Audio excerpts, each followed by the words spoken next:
Здравствуйте, я Кадырова Асия Киризбаевна. Представляю среднюю общеобразовательную школу номер 3 имени Фрунзе. Принимаю эстафету чтения. Хочу прочитать стихотворение Бориса Захадера «Кит и кот». Кит и кот. В этой сказке нет порядка, что ни слова, та загадка. Вот что сказка говорит. Жили-были кот и кит. Кот огромный, просто страшный. Кит был маленький, домашний. Кит мяукал, кот пыхтел. Кит купаться не захотел. Кот огня воды боялся. Кот всегда над ним смеялся. Время так проводит. Кит ночью бродит, днем храпит. Кот плывет по океану. Кит из блюдца ест сметану. Ловит кит мышей на суше. Кот на море вьет баклуши. Кит царапался, кусался.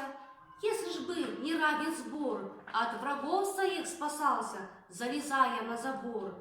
Добрый кот ни с кем не дрался, а от врагов уплыть старался. Плавниками вьет волну и уходит в глубину.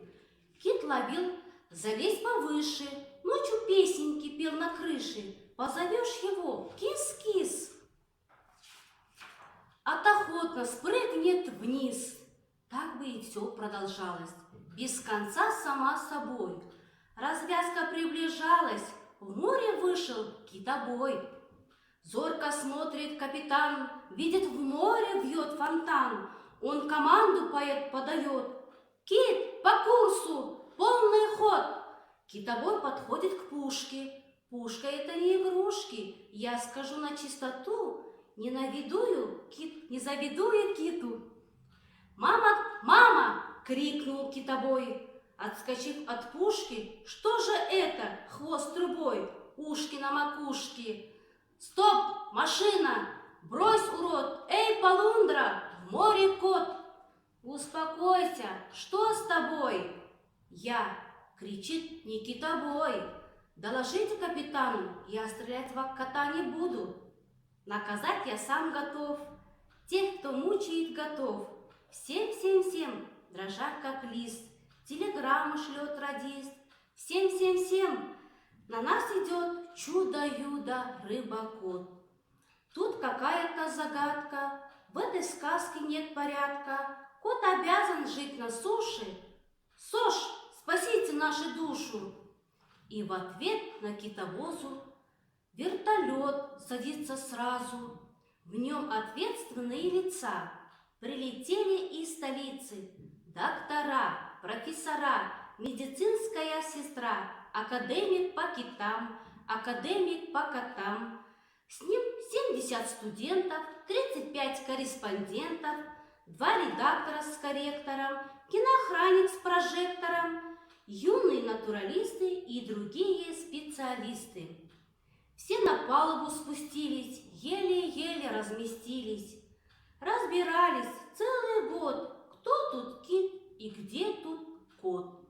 Обсуждали, не спешили и в конце концов решили: в этой сказке нет порядка, в ней ошибка, опечатка. Кто-то против всяких правил сказки буквы переставил, переправил. Кит на кот, а кот на кит, наоборот. Ну и навели порядок. В сказке больше нет загадок. В океан уходит кит, кот на кухне мирно спит. Все так надо, все прилично, сказка стала на отлично. Всем понятно и ясно. Жаль, что кончилась она. Теперь мои вопросы. Первый вопрос. Кто автор этого произведения? Второй вопрос. Главный герой стихотворения. Третий вопрос.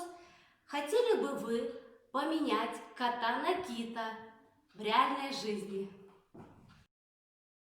Передаю эстафету следующему чтецу вместе с этой книгой.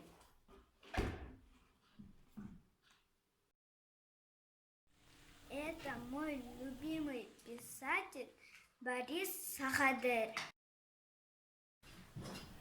Главные герои сказки — кот и кит. Я не хочу, чтобы кот и кит поменялись местами, потому что кит должен жить в океане, а кот во дворе.